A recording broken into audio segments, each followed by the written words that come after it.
maka buahnya nanti dari takwa ini akan lahir ya sikap wara. Ya. Kemudian yang kedua akan lahir nanti sikap jujur. Jadi wara ini berhati-hati kepada yang haram. Ya, sidqun ini adalah kejujuran di dalam kehidupan. Nah, kemudian nanti takwa ini ketika kita muraqabah kepada Allah, maka akan melahirkan amanah. Assalamualaikum warahmatullahi wabarakatuh. Jamaah dimanapun berada, saya sedang bersama dengan santri-santri penghafal Quran Pondok Pesantren Tahfiz Quran Az-Zahra. Mari kita support Pondok Pesantren Tahfiz Quran Az-Zahra gratis melalui donasi Bank Syariah Indonesia BSI. Nomornya catat baik-baik, 76 7-nya 5 kali 77 777 656. Sekali lagi 76 77 777 656. Jangan lupa hubungi kontak person berikut ini 0822 4739 5624. Sekali lagi 0822 4739 5624. Berkah selalu, ma'akalta fa'afnaita. Rezeki, uang, gaji, pendapatan yang kau belikan makanan akan busuk. Wa malabista fa'ablaita, yang dibelikan kepakaian akan lapuk. Wa matasaddaqta fa'amdaita, yang kau sedekahkan itulah yang akan kekal abadi menjadi amal bekal untuk hari esok. Berkah selalu. Assalamualaikum warahmatullahi wabarakatuh. Az-Zahra nahnu juz'un la yatajazza. Allahu Akbar.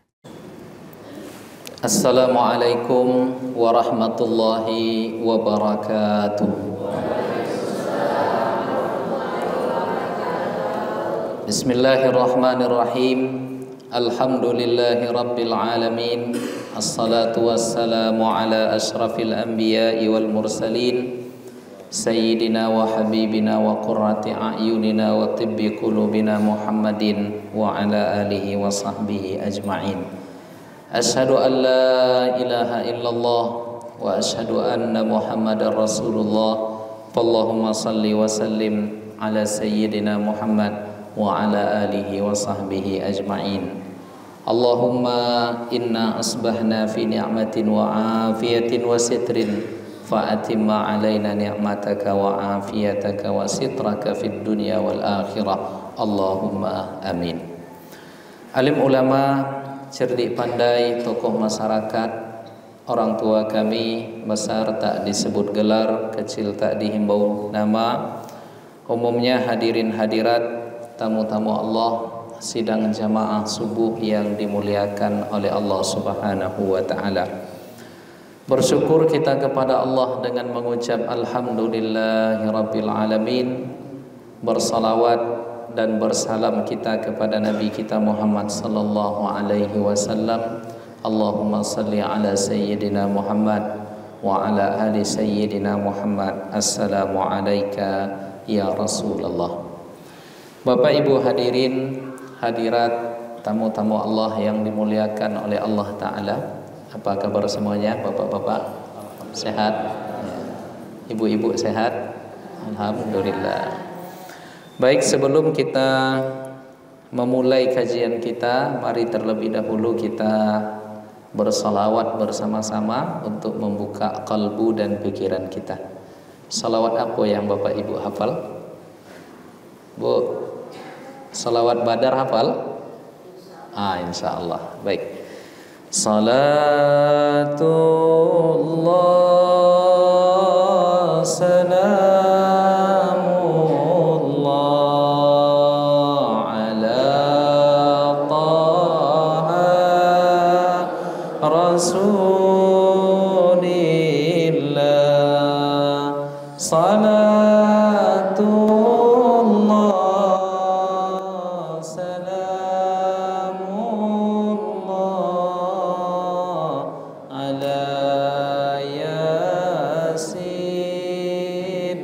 habibillah tawassalna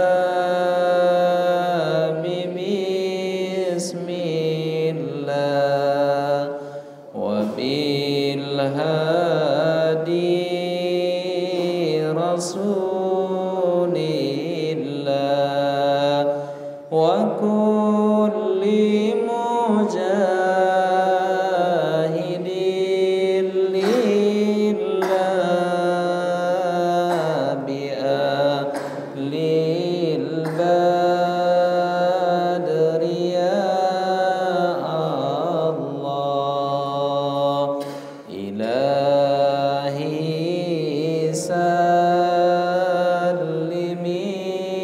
ummah minal afati wan niqmah wa min hammi wa min ummah bi ahlil badri ya Allah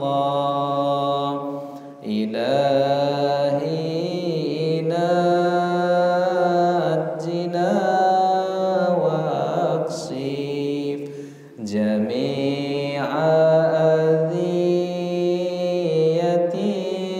wasrif makaidal ida wal tuf bi ahlil badri ya Allah ilahi nafisil quraba minal asina wal aqba wa kulli baliyatin wa waba bi ahlil badri ya Allah salatullah salamullah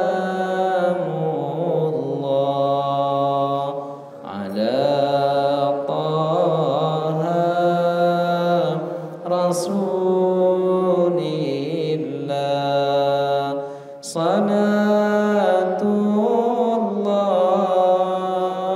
salamullah ala yasin habibillah Allahumma salli ala sayyidina Muhammad Allahumma amin. Tapi yang terakhir tadi banyak yang tak hafal nampaknya. Versi.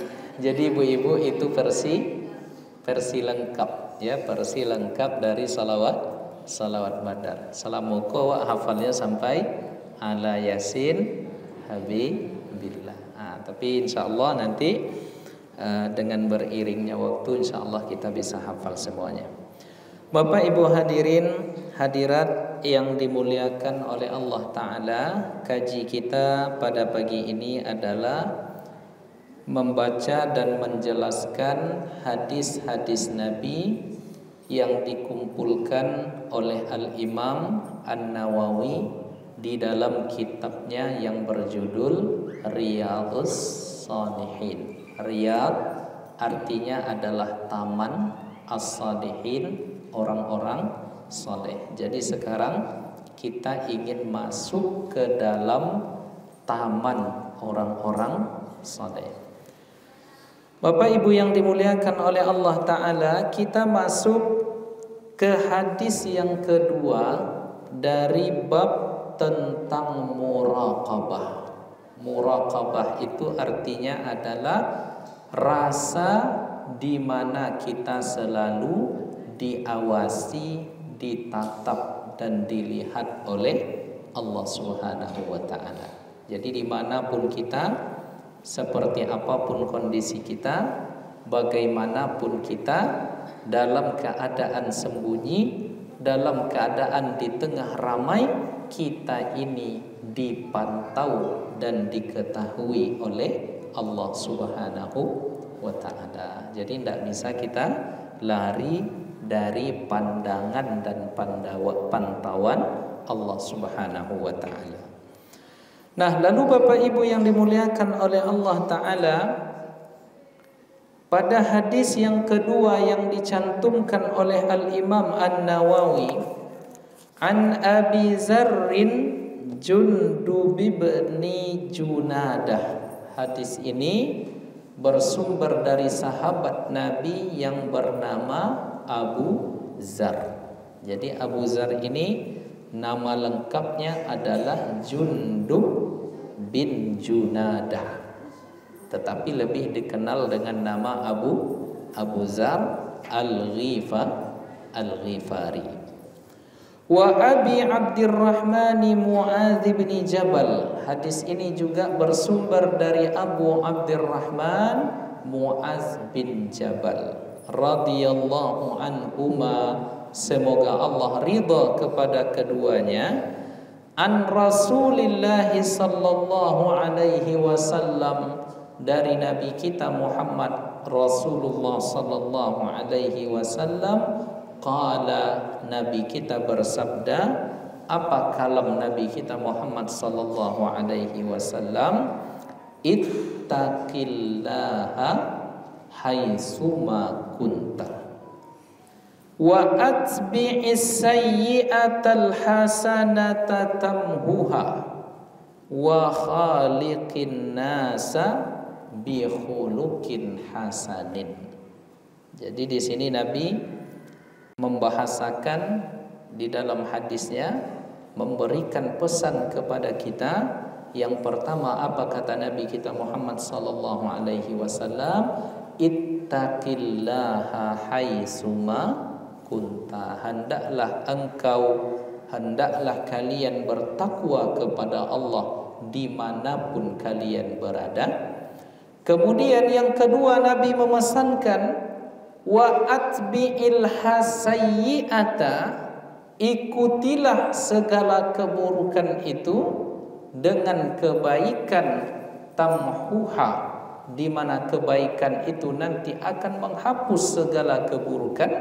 Lalu pesan Nabi yang ketiga, wa khaliqin nas, berakhlaklah kalian kepada manusia, bi khuluqin hasanin, dengan akhlak yang baik. Jadi ada berapa pesan Nabi di dalam hadis ini Bapak Ibu sekalian? Ada tiga. Yang pertama, Nabi kita memerintahkan, mengarahkan untuk bertakwa kepada Allah Subhanahu wa taala, kemudian untuk mengikuti segala keburukan itu dengan kebaikan, dan kebaikan itu nanti akan menghapus segala keburukan itu. Kemudian Nabi memerintahkan kepada kita untuk berakhlak dengan akhlak mulia. Nah, jadi Bapak Ibu yang dimuliakan oleh Allah Subhanahu wa taala, kita akan ulas hadis ini dari berbagai aspek, ya. Kita akan lihat hadis ini Bapak Ibu dari berbagai aspek. Aspek yang pertama yaitu riwayat hidup rawi a'la dari hadis ini. Jadi rawi a'la itu maksudnya adalah orang yang meriwayatkan hadis ini dari generasi sahabat yang mendengar langsung atau melihat dan memperhatikan gerak-gerik ucapan dan tindakan Nabi kita Muhammad sallallahu alaihi wasallam. Jadi aspek pertama yang ingin kita bahas, siapa yang meriwayatkan hadis ini atau sumbernya adalah seorang sahabat Nabi yang bernama Abu Zar Al-Ghifari. Lalu siapa Abu Zar Al-Ghifari ini? Jundub bin Junadah bin Sufyan bin Ubaid bin Haram. Jadi nama lengkap beliau Abu Zar Al-Ghifari ini adalah Jundub bin Junadah bin Sufyan bin Ubaid bin Haram. Ada yang bisa menghafal? Coba sebutkan balik ibu-ibu. Binnya apa? Siapa yang bisa menyebutkan lengkap hadiahnya umroh? Coba sebutkan balik. Ya, Jundub bin Junadah bin Sufyan bin Ubaid bin Haram. Ulang sekali lagi. Jundub bin Junadah bin Sufyan bin Ubaid bin Haram. Tapi kini tidak umroh hadiahnya, karena lah disabitkan di awal. Nah, jadi min Bani Ghifar. Jadi Abu Zar Al-Ghifari ini dari Bani Ghifar, ahadus sabiqinal awwalin. Beliau ini Abu Zar Al-Ghifari atau Jundub bin Junadah ini termasuk dari sahabat Nabi yang pertama kali masuk Islam. Jadi orang-orang yang pertama kali masuk Islam itu disebut atau diistilahkan dengan as-sabiqunal awwalun, orang-orang yang pertama kali masuk ke dalam agama Islam. Jadi orang-orang yang termasuk menyambut dakwah Nabi yang pertama kali itu adalah sahabat yang bernama Abu Zar Al-Ghifari atau Jundub bin Junadah. Jadi itu kelebihan beliau ini. Beliau termasuk dari sahabat Nabi yang pertama kali masuk Islam. Kemudian yang kedua, min nujabai ashabi Muhammadin sallallahu alaihi wasallam. Jadi Abu Zar ini adalah di antara sahabat Nabi yang cerdas. Ya, sahabat Nabi yang pintar. Di antara kemuliaan dari Abu Zar Al-Ghifari ini disebutkan oleh para ulama ahli-ahli sejarah, kana yudrabu bihil mathalu fis sidqi. Kalau orang bercerita tentang kejujuran, maka yang disebut adalah Abu Zar. Coba tengok Bapak Ibu. Jadi para sahabat Nabi itu punya karakter khusus, punya sifat-sifat mulia tertentu yang apabila disebutkan namanya oleh seseorang, maka orang akan mengingat tentang dia itu adalah kebaikan. Jadi kalau orang bercerita tentang Abu Bakar ini adalah khalifahnya Rasulullah yang pertama yang menggantikan Nabi. Ketika ada orang yang menyebut Umar bin Khattab, yang terkenal dari Umar bin Khattab itu adalah imannya yang kuat, sehingga Nabi mengatakan apabila Umar lewat di suatu tempat, maka setan-setan di tempat itu akan mencari jalan lain, kabur, lari saking takutnya dari Umar bin Khattab. Jadi ibaratnya Bapak Ibu, kalau ada Umar bin Khattab di Rimbo Panjang, setan-setan lari ke Bangkinang. Begitulah ya hebatnya Umar bin Khattab radhiyallahu anhu. Kalau awak ada di Rimbo Panjang, setan kemana lari? Datangnya ke Rimbo Panjang. Bisa aja Ustaz ketua awak.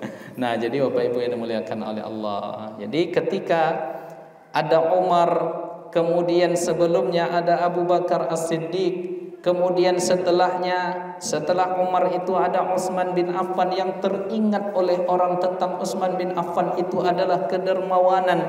Kemudian setelahnya ada Ali bin Abi Thalib. Ketika disebutkan nama Ali bin Abi Thalib, yang teringat oleh orang tentang Ali bin Abi Thalib itu adalah juga kecerdasan, keberanian, ketangkasan dan kehebatan. Jadi para sahabat Nabi yang dibina oleh Rasulullah itu, mereka memiliki sisi-sisi di mana ketika disebutkan nama mereka, para sahabat, orang-orang mengingatnya ada sesuatu di diri mereka. Maka di antaranya Abu Zar Al-Ghifari ini, jika disebutkan Abu Zar, maka yang teringat, yang menjadi contoh oleh seseorang tentang Abu Zar ini adalah tentang kejujuran. Nah, jadi kalau bisa Bapak Ibu, ketika kita mati nanti ada kenangan baik orang lain tentang kita. Misalnya Bapak Sianu, ketika disebutkan nama Bapak si Fulan itu, yang terbayang sama orang adalah kebaikannya. Maka dalam sebuah pepatah Arab dikatakan, hendaklah kalian mati menjadi kenangan bagi orang lain. Kenangan yang muncul itu adalah kenangan-kenangan dan sebutan-sebutan yang baik. Nah, Bapak Ibu hadirin, hadirat yang dimuliakan oleh Allah Subhanahu wa taala. Itu tentang Abu Dzar Al-Ghifari. Nah, kemudian aspek yang kedua yang kita bahas dari hadis ini adalah bagaimana posisi hadis ini di dalam ajaran agama kita. Sehingga Imam Ibnu Hajar Al-Haytami mengatakan, hazal hadis, hadis ittaqillaha haitsuma kunta ini jami'un li ahkamis syariati. Jadi hadis tentang 3 hal yang dipesankan oleh Nabi tadi menurut Imam Ibnu Hajar Al-Haytami merupakan hadis yang mencakup seluruh hukum-hukum yang ada di dalam syariat kita. Kenapa demikian? Ya, kenapa hadis ini dikategorikan dia mencakup seluruh ajaran penting dalam agama kita? Karena disebutkan di sini la takhruju anil amri wan nahyi. Kenapa demikian? Karena apapun ajaran di dalam Islam ini tidak akan keluar dari perintah dan larangan. Nah, jadi apapun yang ada di dalam ajaran agama kita ini tidak akan lepas dari perintah dan larangan. Dan perintah dan larangan itu fahuwa kullul Islam.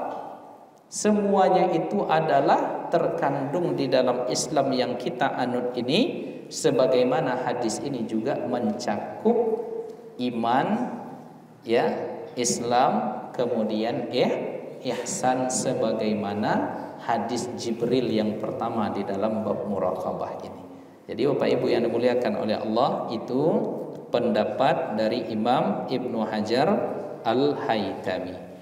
Nah, kemudian berkata Imam Al-Munawi rahimahullah, hazal hadis, hadis ini minal qawaidil muhimmah, termasuk kaedah-kaedah penting li ibanatihi li khairid daraini, karena di dalam hadis ini tercakup kebaikan dunia akhirat, dan di dalam hadis ini terkandung apa yang mesti dilakukan oleh seorang mukallaf, yaitu menjaga hak Allah Ta'ala dan menjaga hak sesama manusia. Jadi di dalam hadis ini, ya, terkandung hablum minallah, hablum minan nas. Ya, sehingga Imam Al-Munawi mengatakan hadis ini mengandung kaedah-kaedah penting yang terdapat di dalam ajaran agama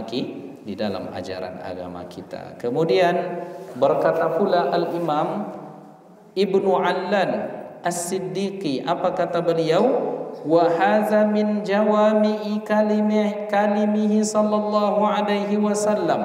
Hadis ini termasuk dari kehebatan ucapan Nabi kita Muhammad sallallahu alaihi wasallam, fa inna taqwa, karena sesungguhnya takwa, wa in qalla labzuha, sekalipun lafaz kata dari takwa itu sedikit, jami'atun li huquqihi ta'ala, takwa itu mengandung seluruh hak-hak Allah yang mesti kita tunaikan. Ada perintah yang mesti kita lakukan, ada larangan yang mesti kita tinggalkan. Nah, jadi Bapak Ibu yang dimuliakan oleh Allah, ya, hadis yang bersumber dari Abu Dzar Al-Ghifari ini mencakup kaedah-kaedah penting dari agama kita.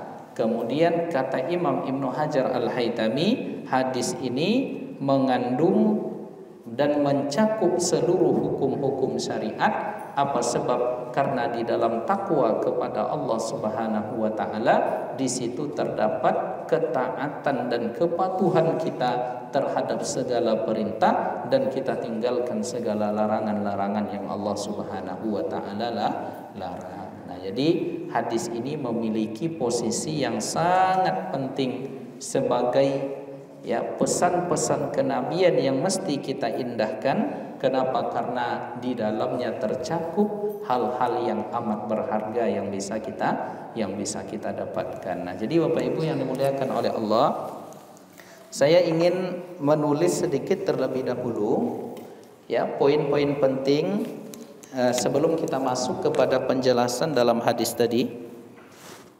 Nah, jadi hadis itu ada 3 pesan Nabi kepada kita. Hadis, ya, hadis yang bersumber dari sahabat Nabi yang bernama siapa tadi? Abu Zar Al-Ghifari. Ya, Abu Zarrin Al-Ghifari. Yang pertama, Rasulullah sallallahu alaihi wasallam memerintahkan kepada kita dengan kalimat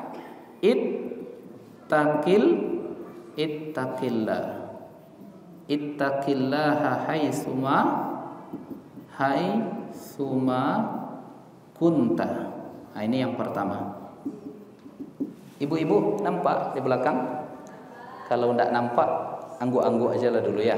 Nah, jadi yang pertama pesan Nabi adalah bertakwalah engkau kepada Allah dimanapun berada.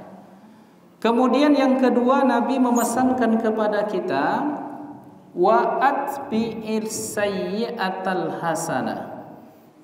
Wa atbi'i as-sayyi'atal hasanah. Ya. Sayyi'ata al-hasanata. Ikutilah hasanata tamhuha.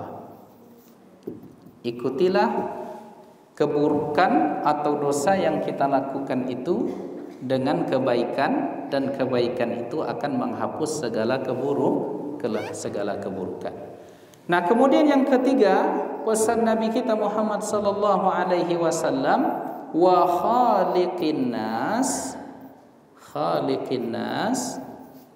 hendaklah kalian berakhlak kepada manusia itu dengan bihulukin hasanin.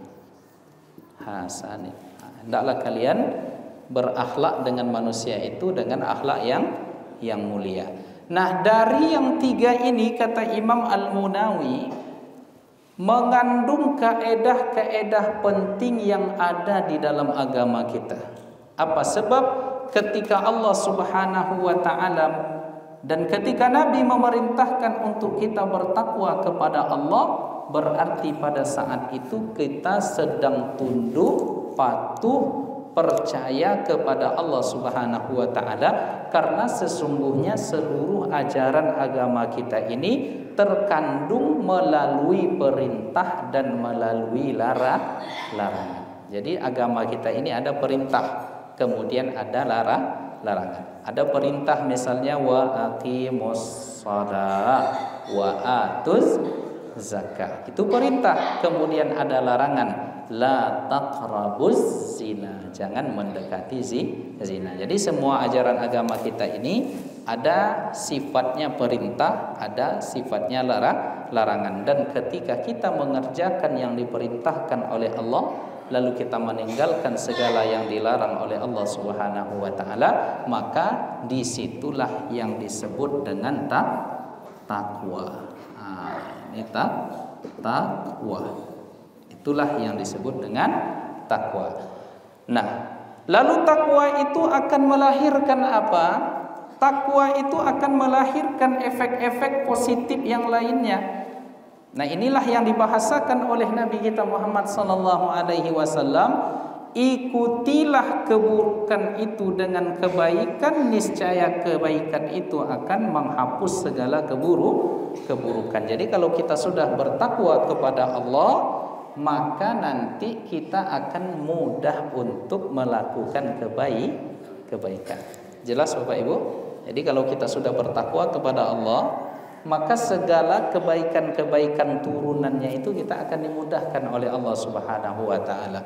Nah, kalau sudah itu yang terjadi, barulah nanti kita akan diberikan kemudahan oleh Allah taala, wa khaliqin nas bi khuluqin hasanin. Buah dari itu semua akan lahir akhlak yang mulia.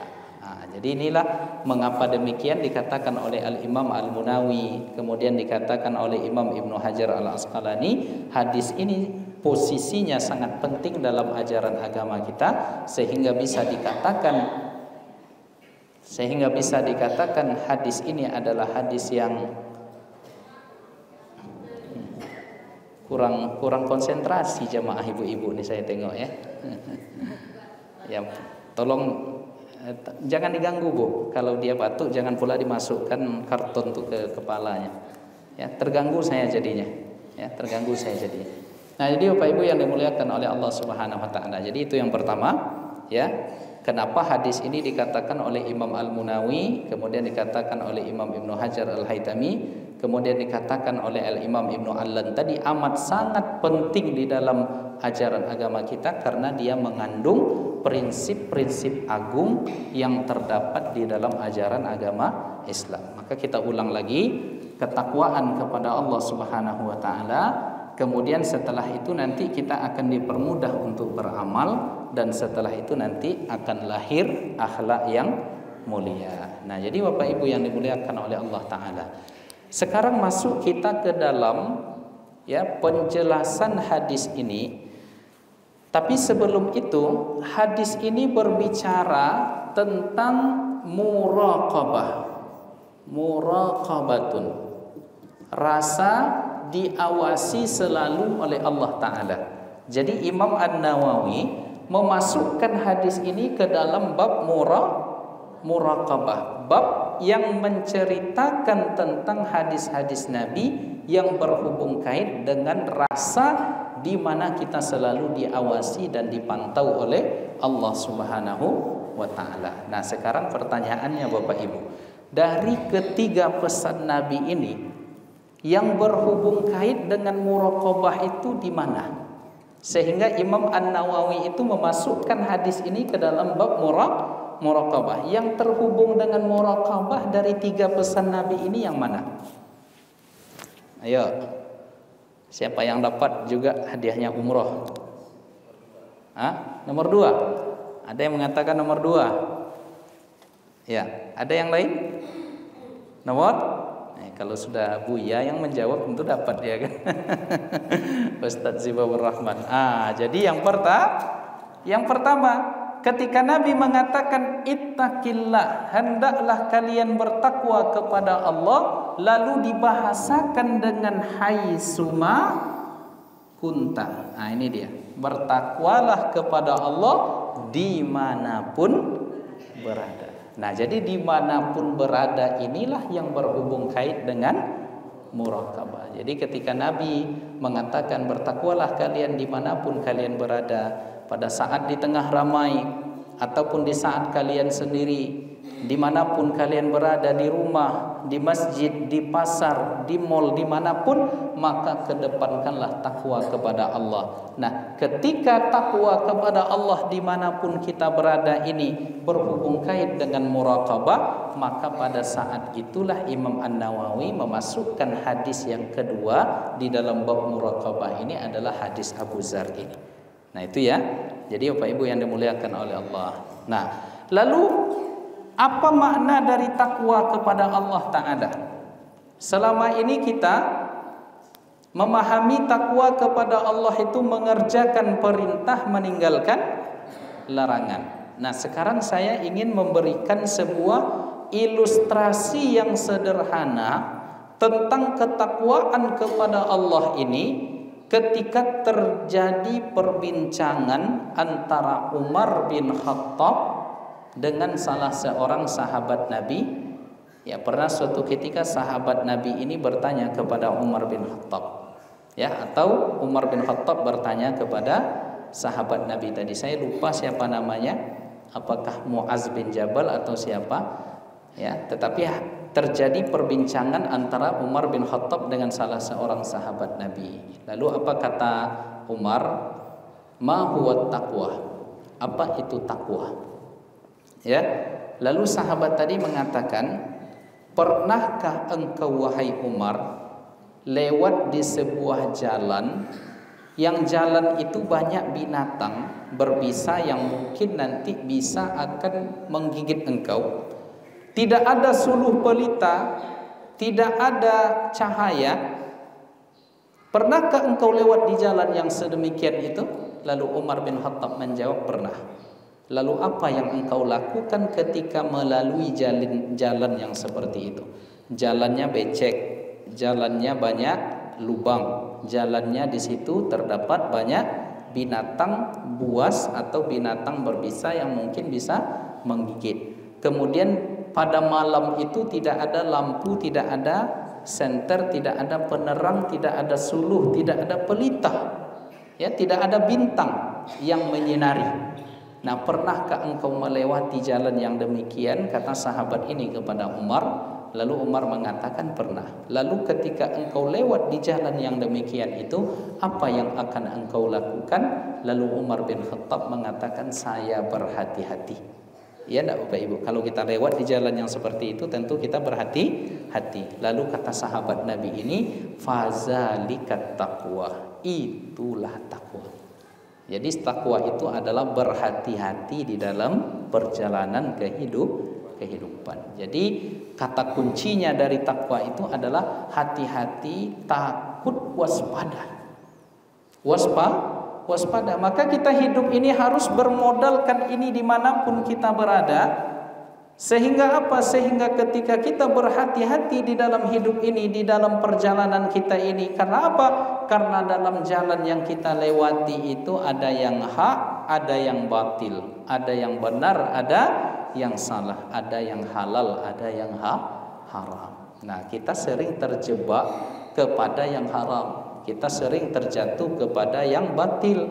Kita mungkin sering tersesat di yang salah. Maka olehnya, karena Nabi kita Muhammad SAW mengatakan, hendaklah kalian takut, berhati-hati kepada Allah Subhanahu wa Ta'ala dimanapun berada. Nah, ketika kita dimanapun berada ini, maka akan lahir rasa takut kepada Allah. Nah, jadi Bapak Ibu yang dimuliakan oleh Allah Subhanahu wa Ta'ala, ketika kita sudah mengamalkan ketakwaan dimanapun kita berada ini, maka akan melahirkan efek-efek ya positif yang lainnya di dalam kehidupan kita. Maka orang yang bertakwa, yang merasa selalu diawasi oleh Allah, dia nanti akan menjadi pribadi-pribadi yang wara. Ya, maka buahnya nanti dari takwa ini akan lahir ya sikap wara. Ya, kemudian yang kedua akan lahir nanti sikap jujur. Jadi wara ini berhati-hati kepada yang haram. Ya, sidqun ini adalah kejujuran di dalam kehidupan. Nah, kemudian nanti takwa ini ketika kita muraqabah kepada Allah, maka akan melahirkan amanah. Ya, nah, jadi banyak efek positif dari ketakwaan kita kepada Allah Subhanahu wa Ta'ala. Makanya Nabi memulai dengan membahasakan takwa kepada Allah. Nah, kalau sudah takwa kepada Allah akan melahirkan banyak cabang kebaikan-kebaikan tadi, maka kita akan dimudahkan oleh Allah untuk melakukan yang kedua.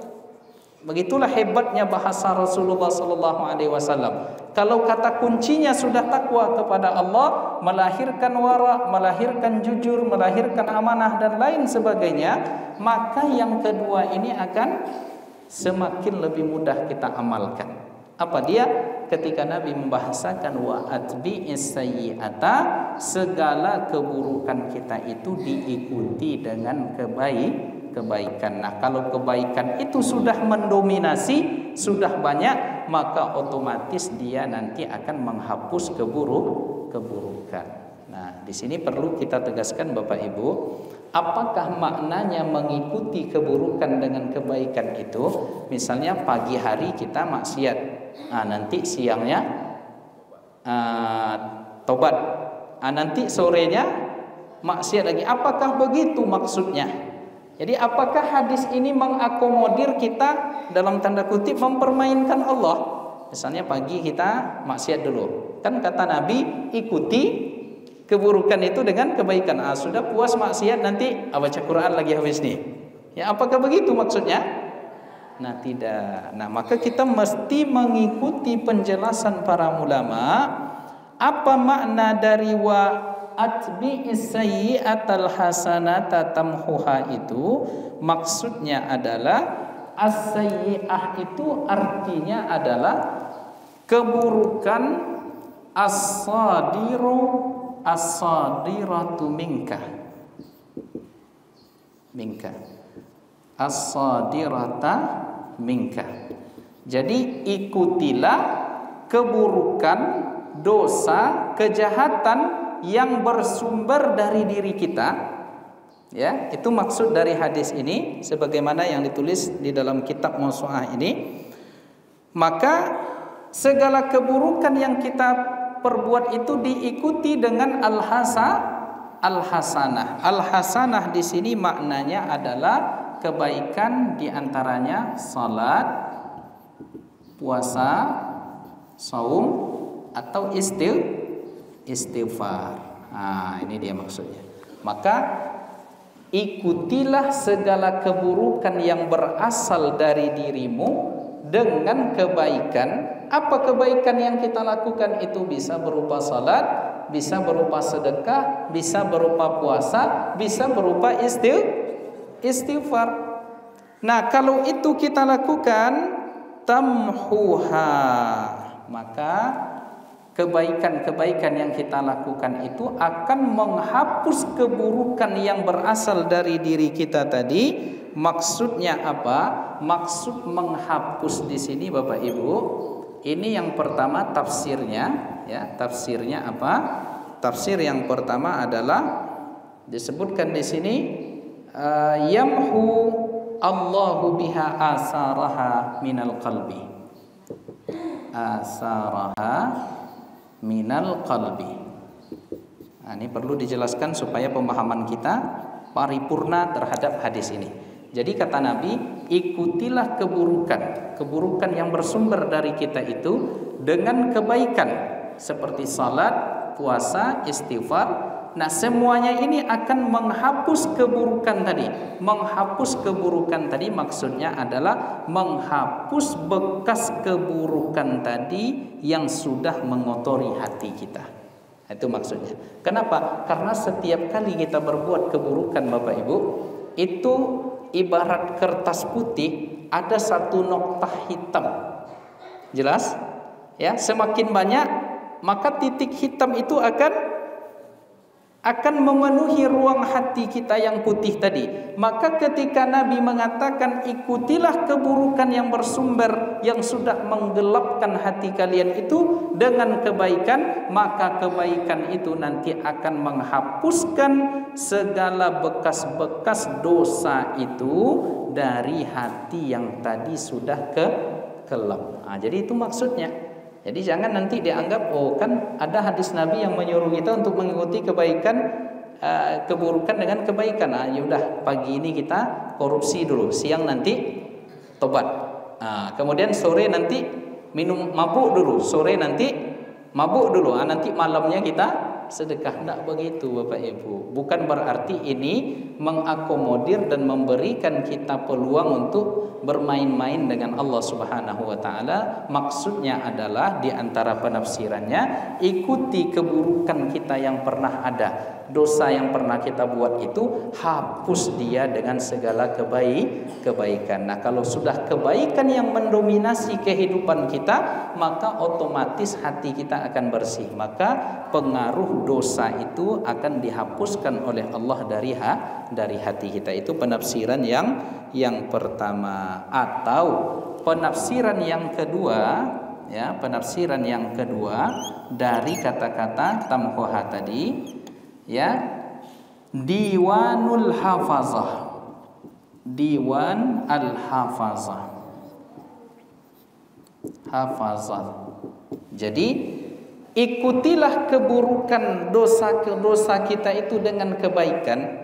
Ya, kebaikannya salat, puasa, istighfar, sedekah dan lain sebagainya, yang semuanya ini akan menghapuskan dosa kita. Dosa kita itu dihapuskan dari mana? Dari buku yang ditulis oleh al-hafazah, malaikat-malaikat penjaga.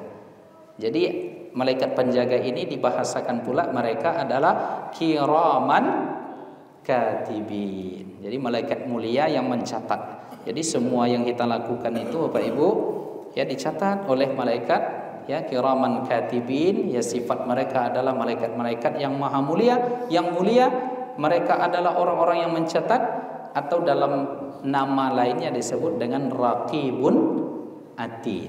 Ya, jadi ada malaikat raqib, ada malaikat atid. Nah, kalau kita banyak melakukan amal, akan terhapuskan segala keburukan yang sudah ditulis oleh malaikat. Kok lupa? Siapa tadi malaikatnya? Malaikat yang mencatat amal buruk. Atid. Kok tahu? Sudah pernah jumpa?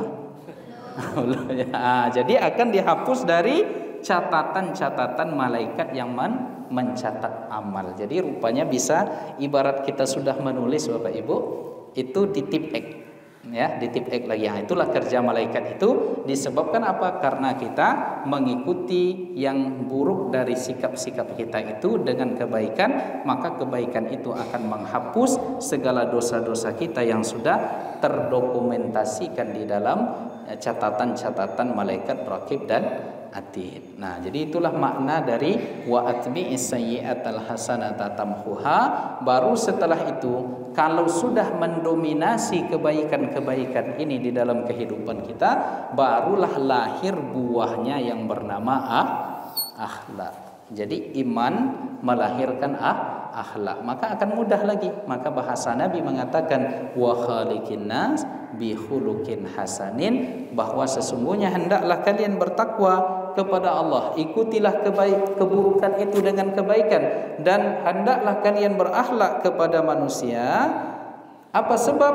Ya, berakhlak yang baik kepada manusia itu menunjukkan imannya sempurna. Dan juga dikatakan innal mu'mina, sesungguhnya seorang mukmin itu la yudriku bi husni khuluqihi, dengan akhlaknya yang baik seorang mukmin bisa dia mencapai derajat orang yang tidak pernah tinggal salat malamnya, dan derajat orang-orang yang sering berpuasa di siang hari. Nah, jadi coba tengok Bapak Ibu, dengan akhlak yang mulia kita bisa mencapai derajat orang yang ya qaim, orang yang bertahajud sepanjang malam, dan shaim, orang yang berpuasa setiap hari. Nah, coba tengok. Nah, jadi ada keterhubungan antara tiga pesan Nabi ini, sehingga apa? Sehingga wajarlah Al-Imam Al-Munawi, Al-Imam Ibnu Hajar Al-Haytami, dan Imam Ibnu Allan As-Siddiqi mengatakan hadis yang sedang kita bahas ini mengandung poin-poin penting, kaedah-kaedah agung yang ada di dalam agama kita, yang kalau sudah kita amalkan ini insya Allah, maka pada ujungnya kita akan masuk menjadi pribadi orang-orang yang soleh, sebagaimana Imam Nawawi membahasakan di dalam kitabnya Riyadhus Shalihin. Nah, itulah barangkali ya Bapak Ibu kaji kita pada pagi ini ya tentang hadis yang kedua yang terdapat di dalam bab muraqabah yang ada di dalam kitab Riyadhus Shalihin ini. Bapak Ibu yang dimuliakan oleh Allah Subhanahu wa taala, ya barangkali itu kaji kita, dan mohon maaf tidak ada tanya jawab Bapak Ibu karena saya harus kembali pulang untuk mengantar anak sekolah. Jadi ini kewajiban saya setiap pagi ya, dari Senin sampai Jumat. Jadi biasanya kajian itu saya tutup tanpa ada tanya jawab. Kenapa? Kalau tanya jawab nanti terlambat anak saya sekolah. Ya, jadi begitu, karena sudah masuk waktu syuruk, dan setelah ini saya mohon izin langsung berangkat untuk menjemput mengantar anak ke sekolah. Ya demikian Bapak Ibu, kita tutup dengan doa kafaratul majelis. Subhanakallahumma bihamdika asyhadu an la ilaha illa anta astaghfiruka wa atubu ilaik. Karena tadi kita membuka dengan salawat, kita tutup juga dengan salawat kepada Nabi kita Muhammad sallallahu alaihi wasallam. Sallallahu rabbuna nuril mubin Ahmad al-Mustafa Sayyidil mursalin wa ala alihi wa sahbihi ajma'in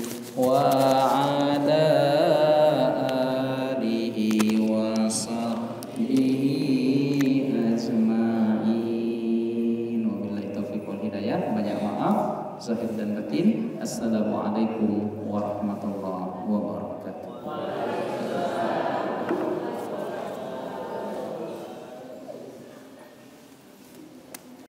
Assalamualaikum warahmatullahi wabarakatuh. Jamaah dimanapun berada, saya sedang bersama dengan santri-santri penghafal Quran Pondok Pesantren Tahfiz Quran Az-Zahra. Mari kita support Pondok Pesantren Tahfiz Quran Az-Zahra gratis melalui donasi Bank Syariah Indonesia (BSI). Nomornya catat baik-baik, 76 7-nya 5 kali, 77 777 656. Sekali lagi 76 77 656. Jangan lupa hubungi kontak person berikut ini 0822 4739 5624. Sekali lagi 0822 4739 5624. Berkah selalu, ma'akalta fa'afnaita. Rezeki, uang, gaji, pendapatan yang kau belikan makanan akan busuk. Wa malabista fa'ablaita, yang dibelikan kepakaian akan lapuk. Wa mata saddaqta fa'amdaita, yang kau sedekahkan itulah yang akan kekal abadi menjadi amal bekal untuk hari esok. Berkah selalu. Assalamualaikum warahmatullahi wabarakatuh. Az-Zahra nahnu